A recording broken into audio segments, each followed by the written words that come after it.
victory looks like, a journey through shattered Syria. Douma, Syria. Picking our way around the ruins of the Damascus suburb of Douma, it took a little while to realize what was missing.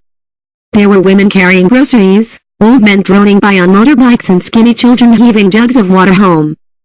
But there were few young men. They had died in the war, been thrown in prison or scattered far beyond Syria's borders.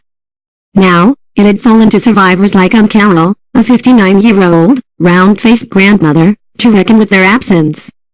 3 of her sons had been killed. Another had been tortured in a rebel prison, and a 5th had disappeared into government detention. Her daughters-in-law had to start working, while she was raising 5 grandchildren without her husband. He had died in an airstrike. Sometimes I sit and think, how did this happen? Carol said in the apartment of a distant acquaintance, where her remaining family was squatting. I had sons working.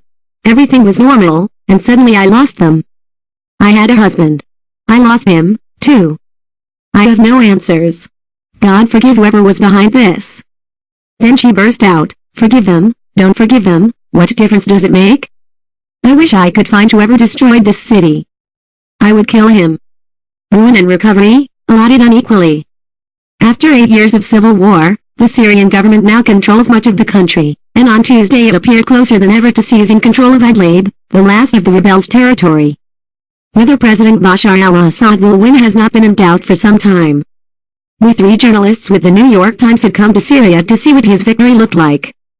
Visiting 5 government-held cities and villages over 8 days in June, we found ruin and generosity, people grieving and people getting through the day.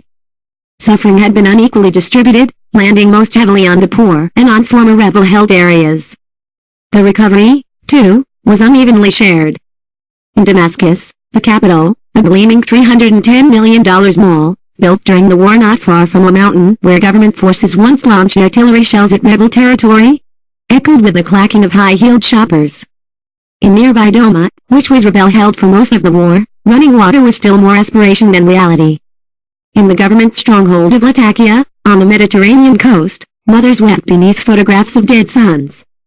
More than 2 years after Mr. Assad retook the northern city of Aleppo, the factories and the ancient bazaars, or souks, were stirring again. But electricity was stuttering back one power crew shift at a time. It is not only infrastructure that needs rebuilding. The Syria we saw was missing a middle class, its members having fled or fallen down the economic ladder. The United Nations estimates that more than 8 in 10 people are now living in poverty, making less than $3.10 a day per person. Even as the displaced trickle back home, young men are still being forced into the army, and dissidents, or those connected to them, are disappearing into grim prisons. People are still fleeing the country, though their numbers are far below what they were at their height. With no reconstruction aid coming from international donors, the Syrians we met were doing what they could to patch the bullet holes in their walls, feed their children and find a paycheck.